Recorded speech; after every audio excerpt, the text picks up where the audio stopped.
So welcome students to this module in which we are going to learn about a very important theorem in econometrics known as Gauss Markov theorem. In this module, you will learn about the assumptions under which Gauss Markov theorem is satisfied. We would like to prove this theorem and also look at some of the properties of this theorem. We would also prove that how this theorem says that OLS estimators are efficient, consistent and unbiased. We would also look at the goodness of fit and learn about the measures of variation, the coefficient of determination and coefficient of correlation. And in the end, we would take stock of the entire lesson which we would learn in this.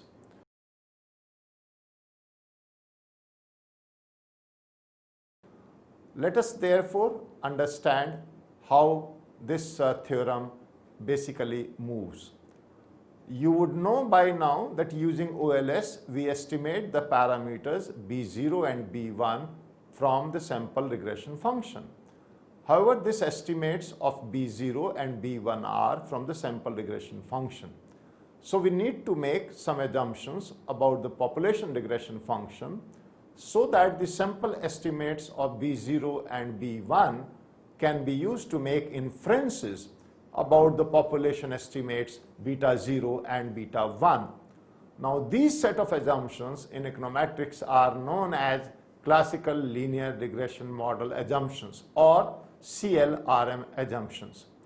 Under these assumptions, the OLS estimators have very good statistical properties.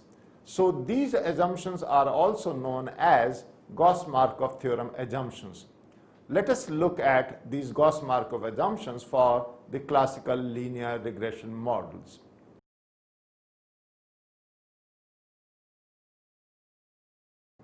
We have a set of assumptions.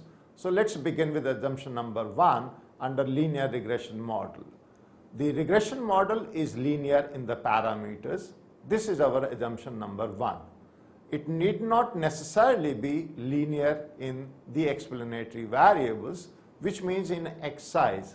Therefore, we can write our linear model as yi is equal to beta 0 plus beta 1 xi plus mu I.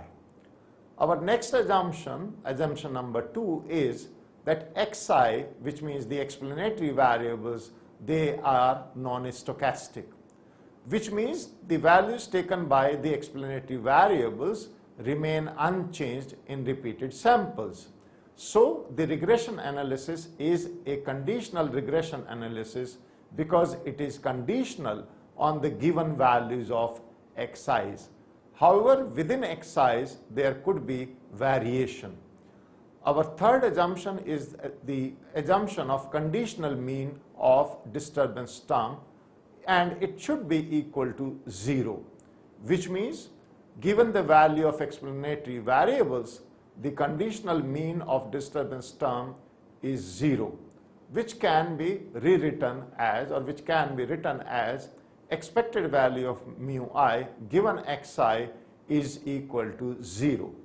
Now if this assumption is violated, then we can show and prove that expected value of yi given xi would not be equal to beta 0 plus beta 1 xi, which is certainly not desirable. This assumption also implies that information which are not captured by explanatory variable or variables and falls into the error term are not related to the explanatory variables and hence do not systematically affect the dependent variable. Next assumption is the assumption of homozygosticity, and this assumption means that the conditional variance of the disturbance term given the values of the explanatory variables are the same for all the observations, meaning thereby that variance of mu I given xi is equal to sigma square.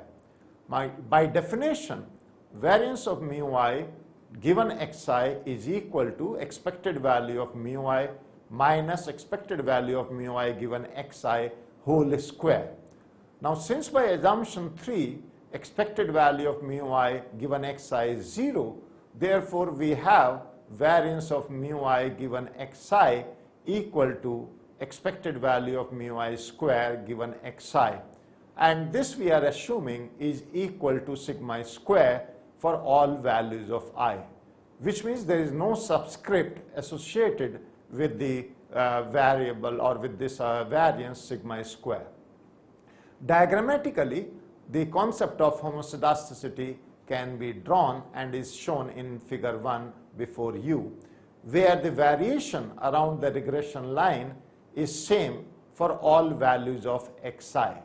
On the contrary, the concept of heterozygosticity is shown in figure 2, where the conditional variance of the population varies with xi. So you can see in our diagram 1, for every value of xi there is a distribution. This distribution has a mean and a variance. The mean is different for each value of xi because it gives us expected value of the y given xi, which is almost your mean value of yi.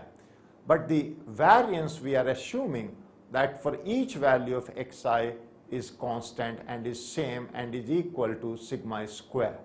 Whereas in the case of heterozygosticity, in your diagram 2, you can see that not only the means are different, but even the variances are assumed to be different.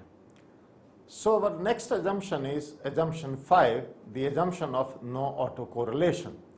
This assumption basically means that the correlation between any two disturbance terms mu I and mu j, where I is not equal to j, given any two values xi, xj of the explanatory variables are 0.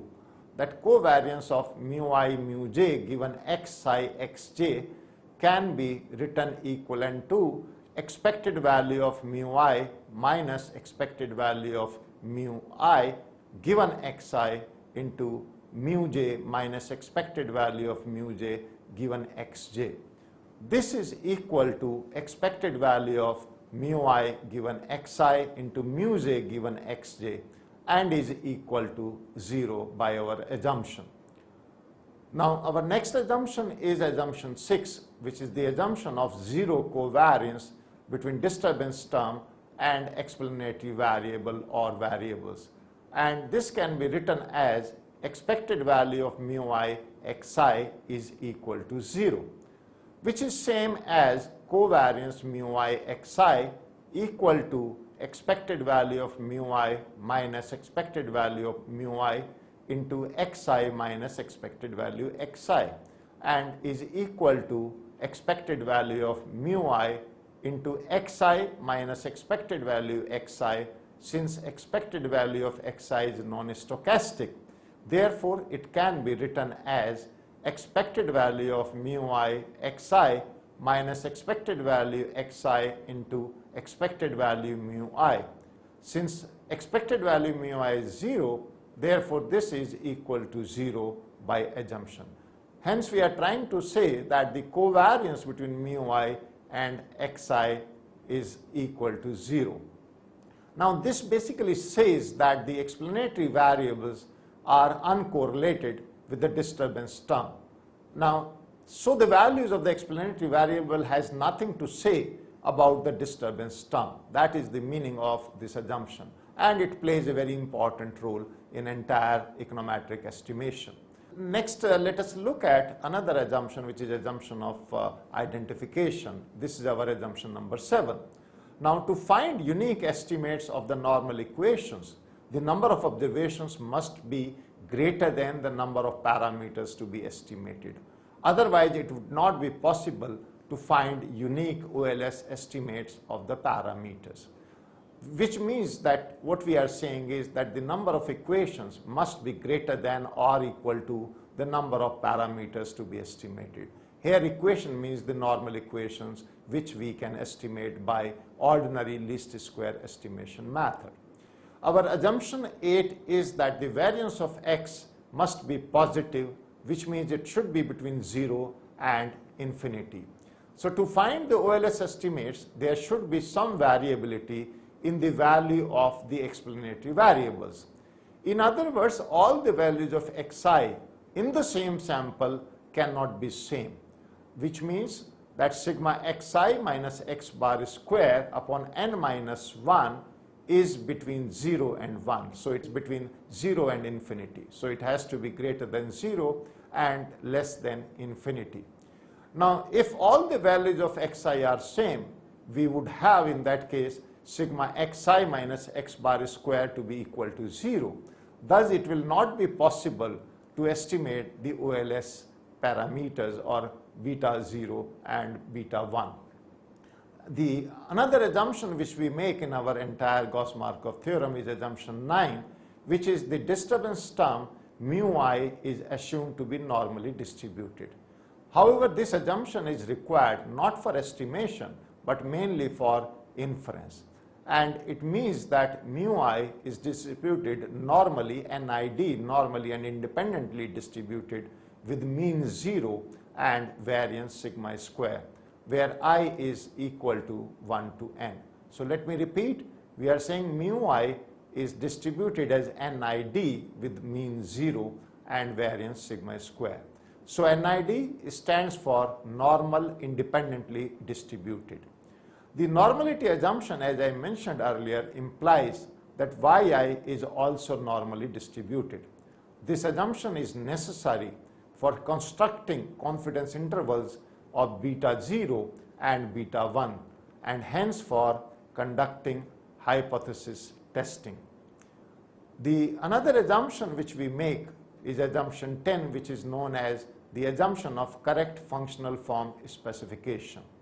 In this assumption, we are saying that the functional form of the regression model needs to be correct, or it should be correctly specified. Otherwise, there will be specification bias or error in the estimation of the regression model.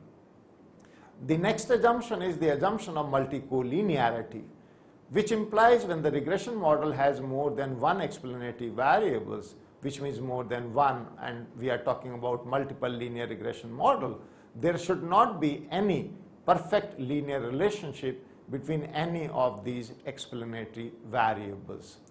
The above assumption, which is assumption of multico-linearity about the regression model, relates to population regression function. So all these above assumptions which we have enumerated so far are mainly for the population regression function. Now, since we can observe the sample regression function and not the population regression function, we cannot really know if the above assumptions, the assumptions which we have made, are actually valid or not.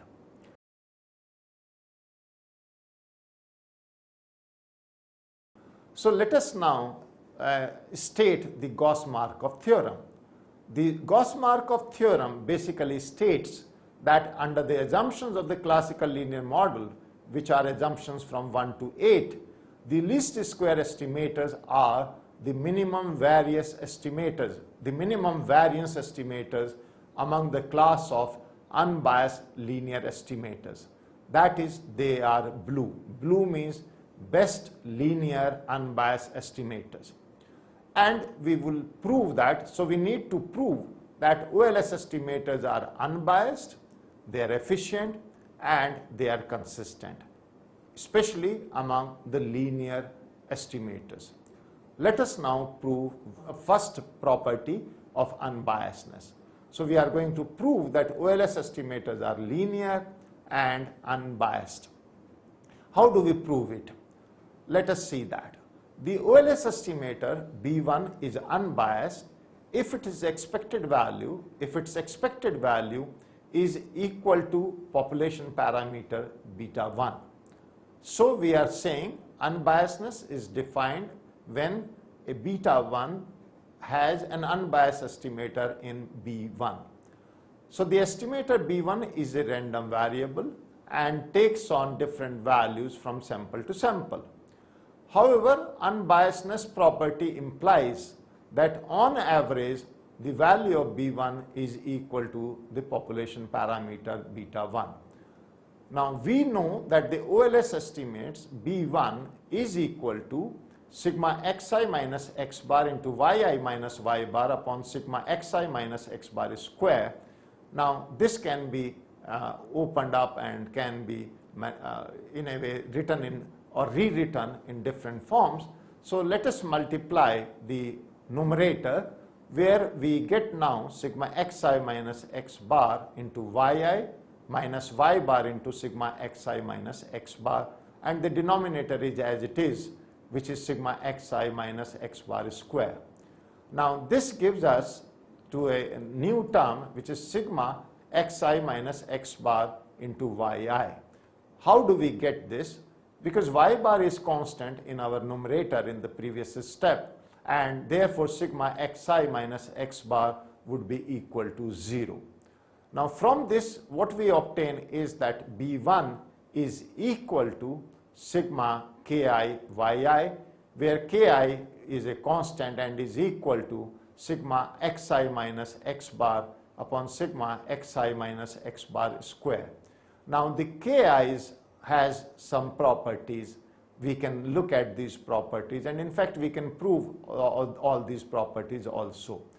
For example, you can see the first property is that sigma ki is equal to 0.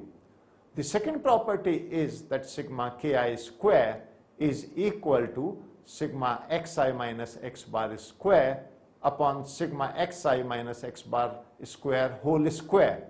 Now this therefore gives us equal to sigma 1 upon sigma xi minus x bar square, because in the numerator we have power 1, in the denominator we have power 2, so this cancels out and we get only power 1 in the denominator.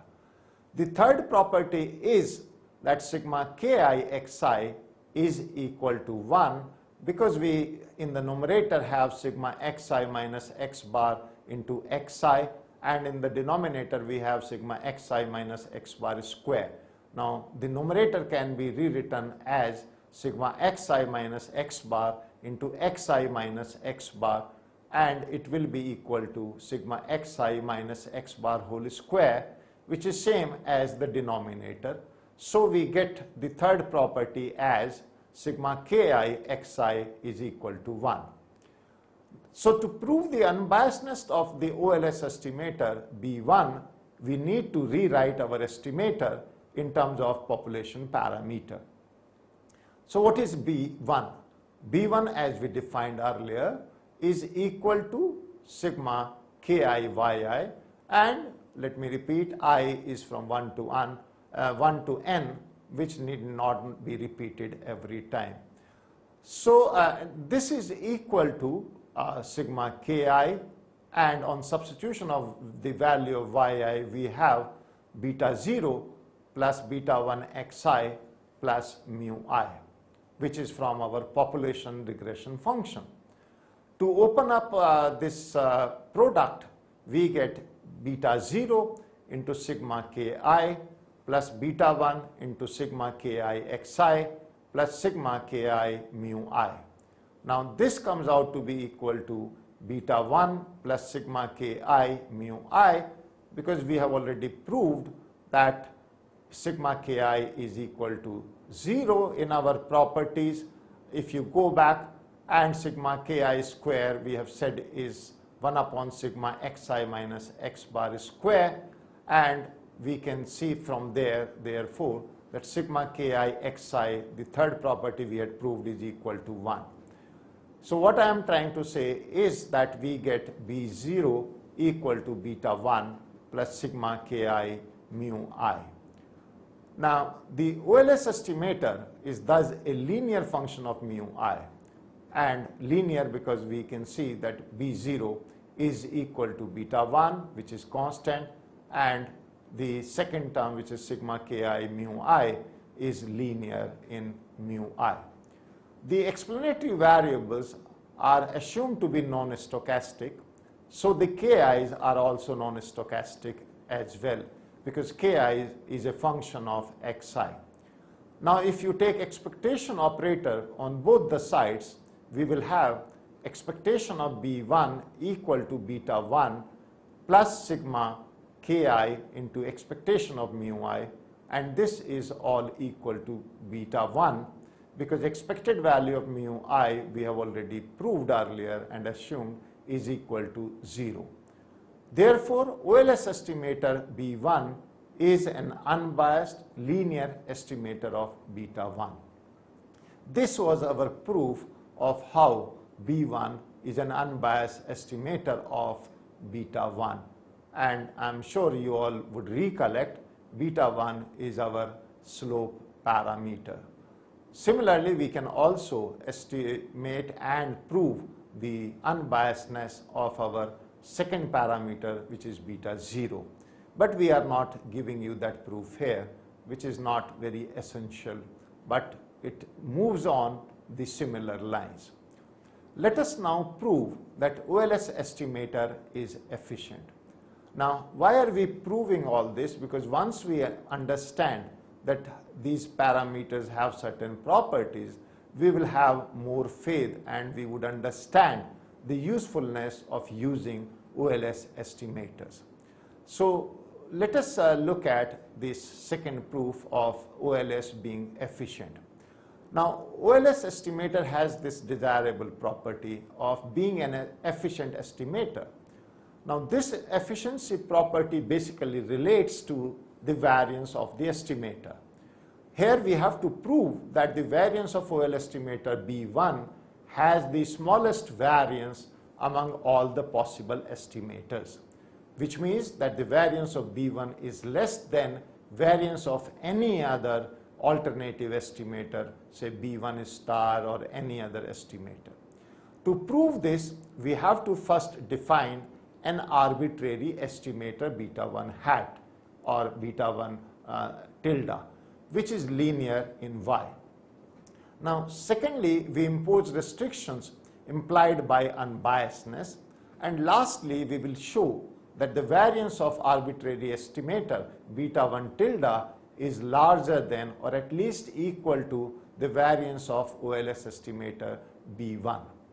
So let beta 1 tilde be an arbitrary estimator which is linear in Y. So let us define beta 1 tilde equal to sigma Ci Yi, where I is from 1 to n.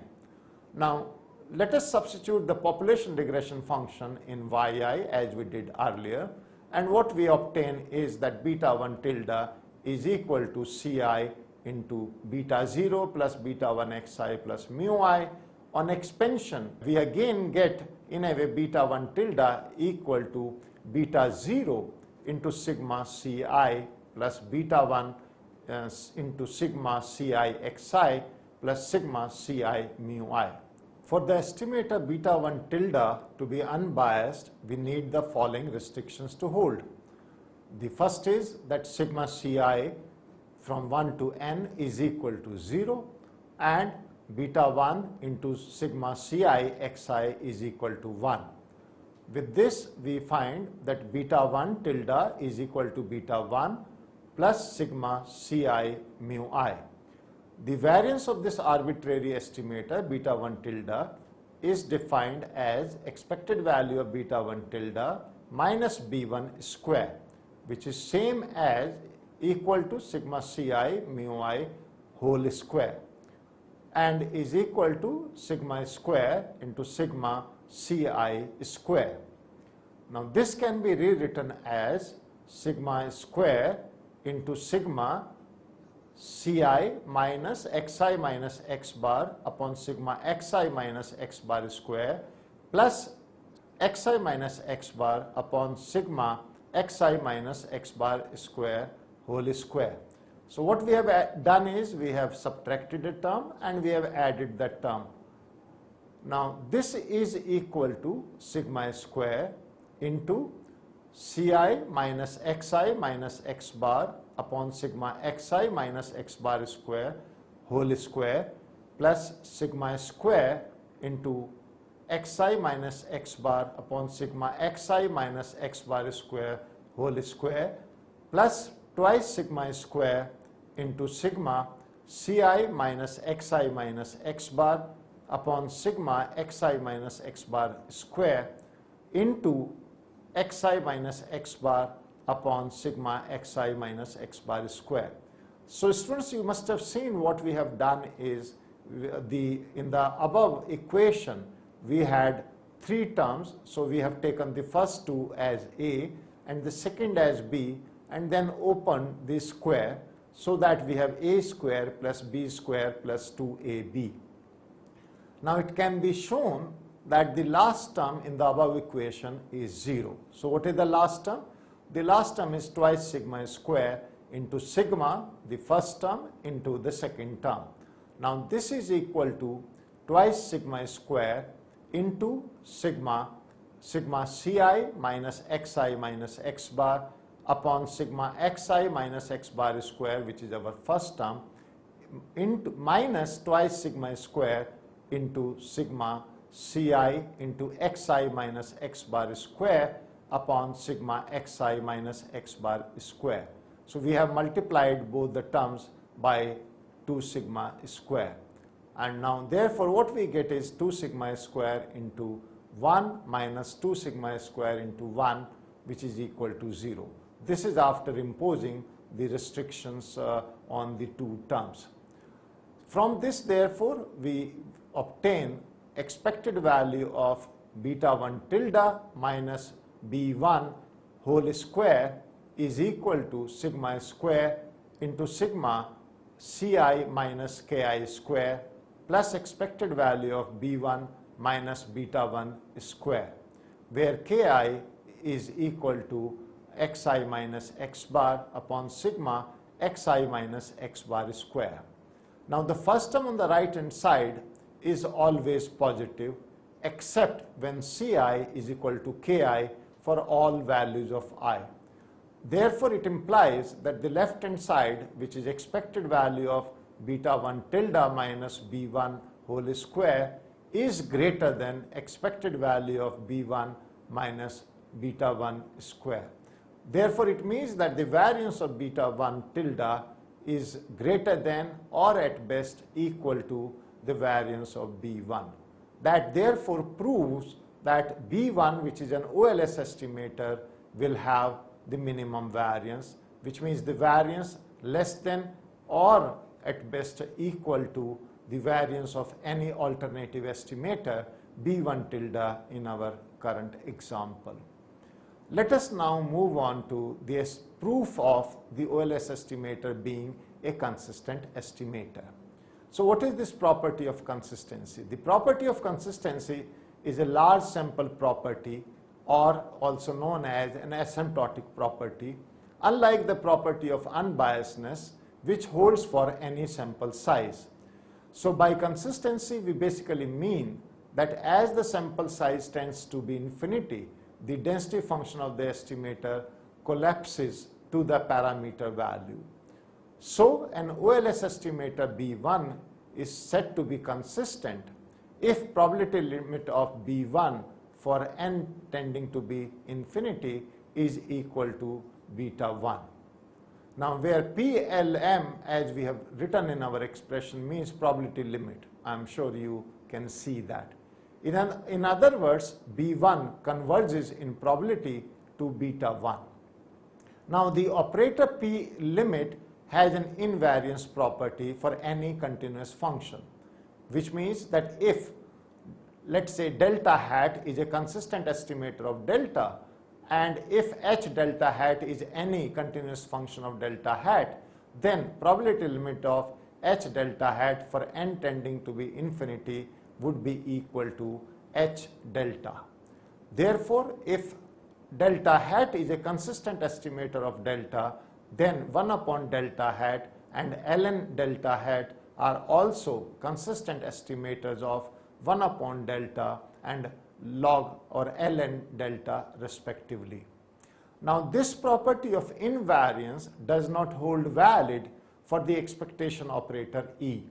For instance, if delta hat is an unbiased estimator of delta, then expected value of delta hat is equal to delta. However, this does not mean that 1 upon delta hat is an unbiased estimator of 1 upon delta, which means that expected value of 1 upon delta hat is not necessarily equal to 1 upon expected value of delta hat, which is not equal to 1 upon delta. Now this is because the expectation operator applies only to linear functions of random variables, while probability limit operator is valid for any continuous function. Now we know that B1 is equal to sigma xi minus x bar into yi minus y bar upon sigma xi minus x bar square. Now let us elaborate on this. So this is also equal to sigma xi minus x bar into yi minus y bar into sigma xi minus x bar, as explained to you earlier. And on expansion, you will find if you substitute the values of yi, what ultimately we obtain is that beta 1 plus sigma xi minus x bar into mu I upon sigma xi minus x bar square. So we have seen that B1 comes out to be equal to beta 1 plus sigma xi minus x bar into mu I upon sigma xi minus x bar square. Now let us take the probability limit and apply the probability limit operator on both the sides. So when we apply this operator on the left hand side, we get probability limit of B1 equal to probability limit of the right hand side, which is beta 1 plus the second expression. Now if you divide in the second expression both the numerator and the denominator by 1 by n, we obtain the probability limit of the first part as beta 1, which because it is constant, and of the second part we have the probability limit of the numerator, which is equal to probability limit 1 upon n into sigma xi minus x bar into mu I, and in the denominator we have probability limit 1 by n into sigma xi minus x bar square. Now these numerator and denominators have been divided by n so that the summation does not goes to infinity when n is the summation does not go to infinity when n increases and also increases to infinity. So then next we apply the law of large numbers to both numerator and denominator. Now according to the law of large number, under general conditions, the sample moments converge to their corresponding population moments. Therefore probability limit of B1 is equal to beta 1 plus covariance between x and mu, and in the denominator we have variance by x. So which means probability limit of B1 is equal to beta 1 plus covariance x mu upon variance of x. Now this comes out to be equal to beta 1, provided variance of x is not equal to 0. Now we have to understand that covariance of x and mu, or covariance between x and mu, is equal to 0. This we had assumed in our assumptions. So what we are therefore trying to prove here is that OLS estimator is a consistent estimator under the assumptions of the classical linear regression model.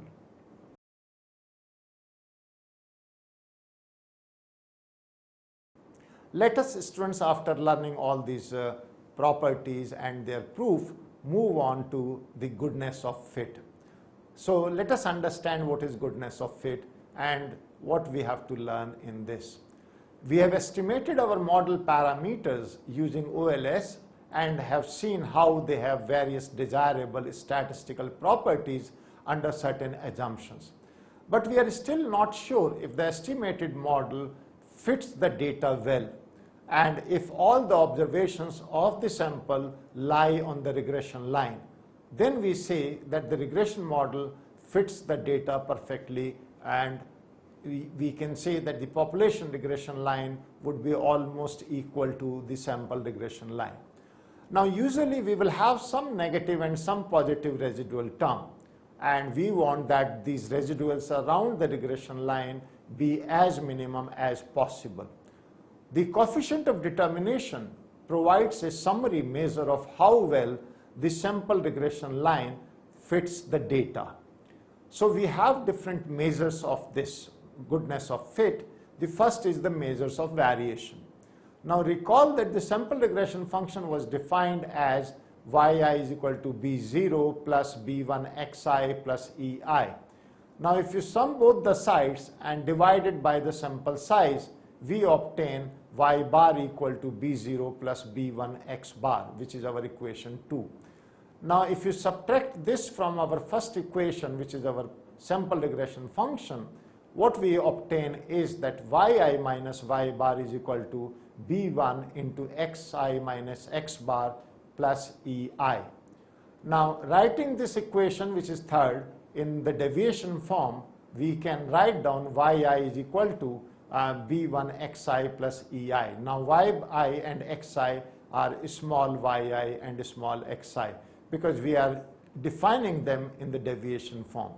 So in a way, my small yi is my capital yi minus y bar, and similarly my small xi is equal to xi minus x bar. So my last equation is equal to yi is equal to yi hat plus ei, where yi hat is the estimated value of yi. Now squaring both the sides and taking summation over the sample, we have sigma yi square is equal to sigma yi hat square plus sigma ei square plus twice b1 into sigma yi hat into ei.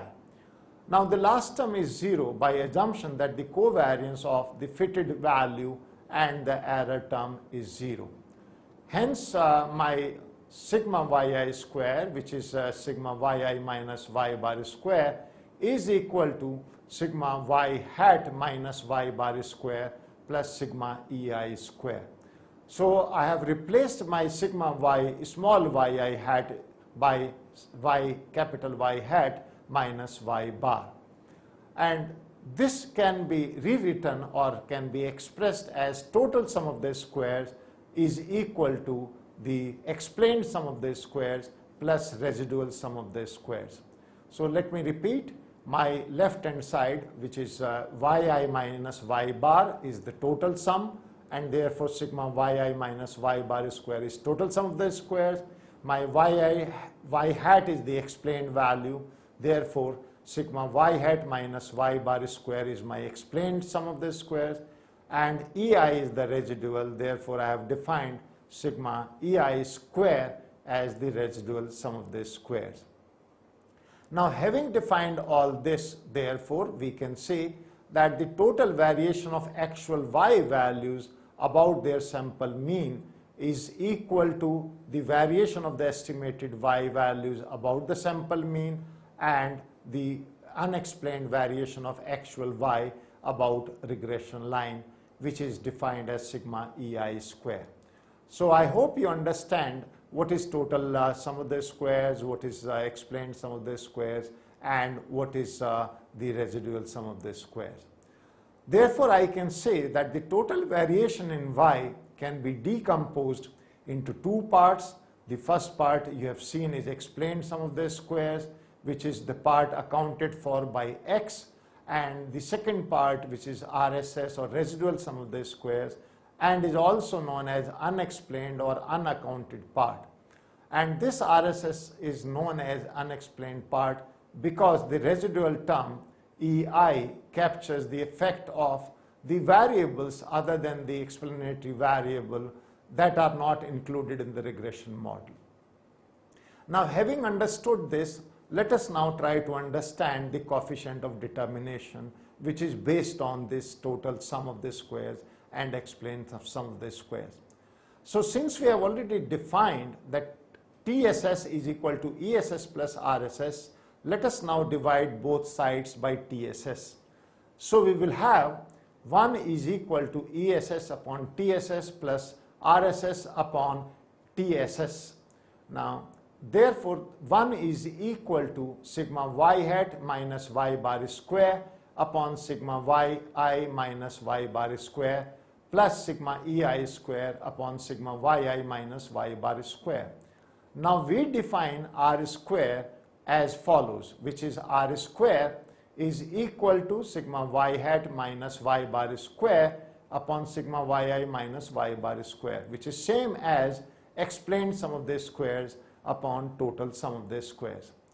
Therefore, R square measures the percentage of the total variation in yi that is explained by the regression model. Now, this would be percentage if you multiply it by 100, otherwise it is the proportion. In other words, therefore, the proportion of the total sum of the squares, which is explained by the sum of the squares or explained sum of the squares, is known as R square. Alternatively, R square can also be defined in another form by little manipulation of the formula. So R square can also be written to be equal to 1 minus sigma ei square upon sigma yi minus y bar square, which is same as 1 minus residual sum of the squares upon total sum of the squares. So R square is now equal to 1 minus the total sum of the square that is not explained by the regression model, and that is what is known as residual sum of the squares. So when the observed points are closer to the estimated regression line, then we say that the data fits the model very well. In such cases, explained sum of the squares will be higher and residual sum of the squares will be smaller. Now we want R square, which is the measure of a goodness of fit, to be very high. So when R square is low, this means there are low or there are lots of variations in y which cannot be explained by x. So high R square is always desirable and is better, and low R square is not desirable. Now there are very many other interpretations for R square. It also measures the correlation between the observed value yi and the predicted value y hat. So it can be rewritten as R y hat. Now therefore R square y hat is nothing but covariance square of y hat, which is divided by variance of yi hat and variance of y hat. Now this is equal to explained sum of the squares upon total sum of the squares and is equal to R square. So this is by the formula of R square, because R, I'm sure you would all recollect, is defined as covariance between the two variables divided by their standard deviations. So squaring the simple correlation between yi and y hat gives the coefficient of determination defined as R square. Now this result is valid for multiple regression model as well, provided the regression model has a constant term. So we can define R square not only for simple regression but also for multiple regression with an intercept term or a constant term. Now the question which commonly arises relates to the value of the goodness of fit. Now there is no rule which suggests that the value of R square is considered as high and what is considered as low, and therefore we cannot pass a judgment that when do we say that the goodness of fit is good or goodness of fit is bad.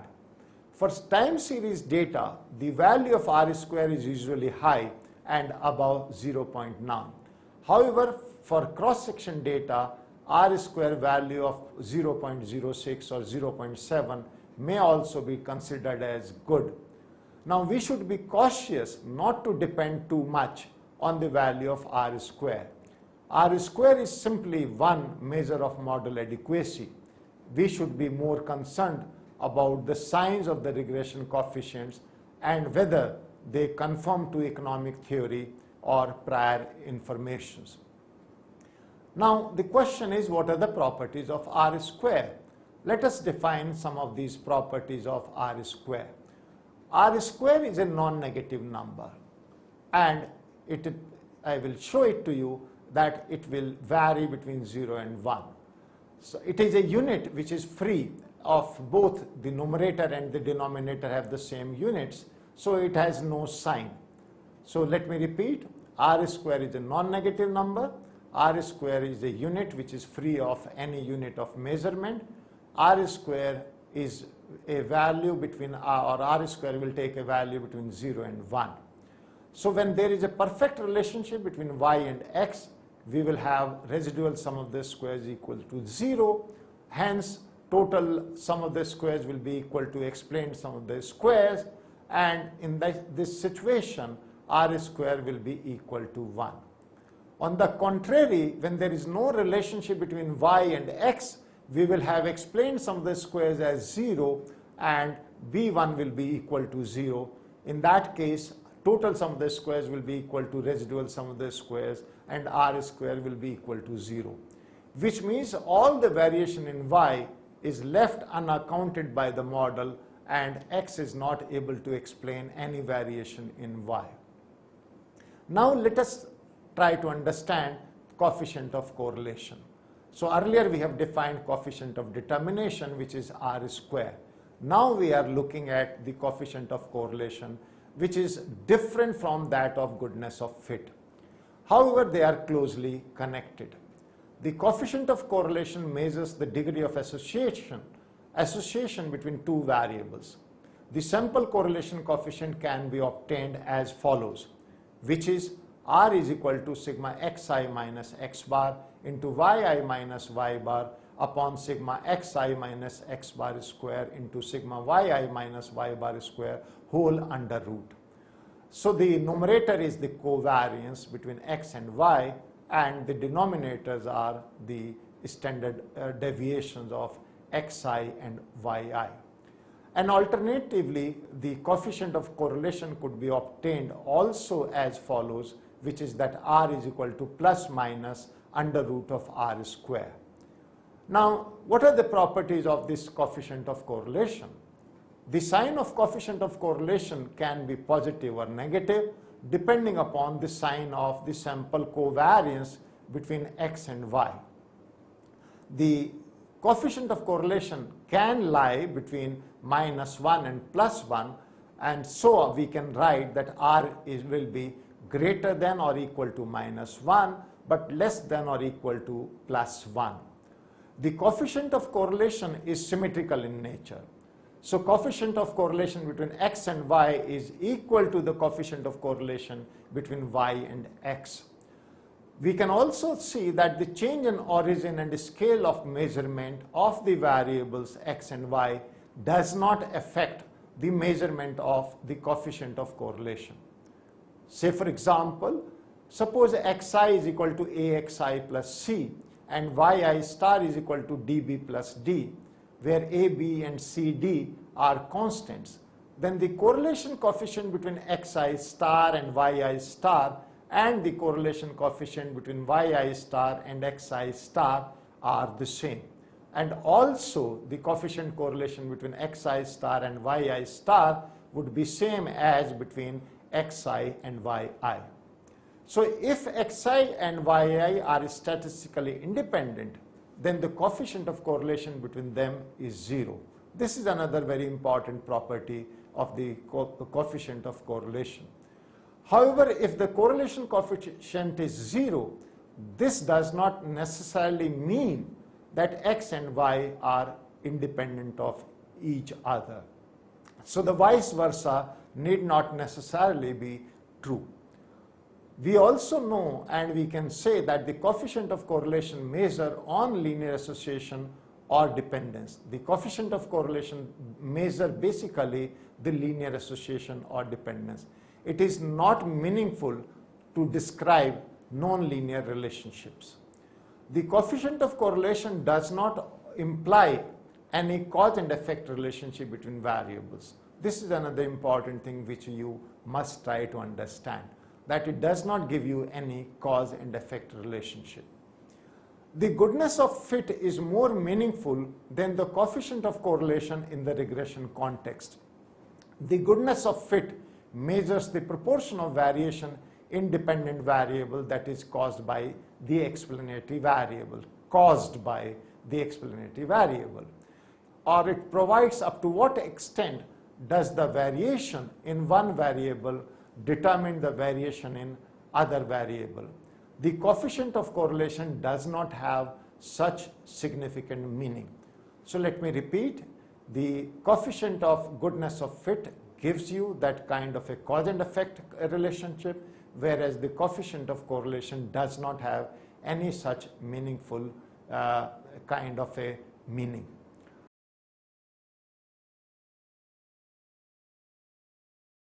So students, in this module we have learned first that the classical linear model is based on a set of assumptions known as Gauss Markov assumptions.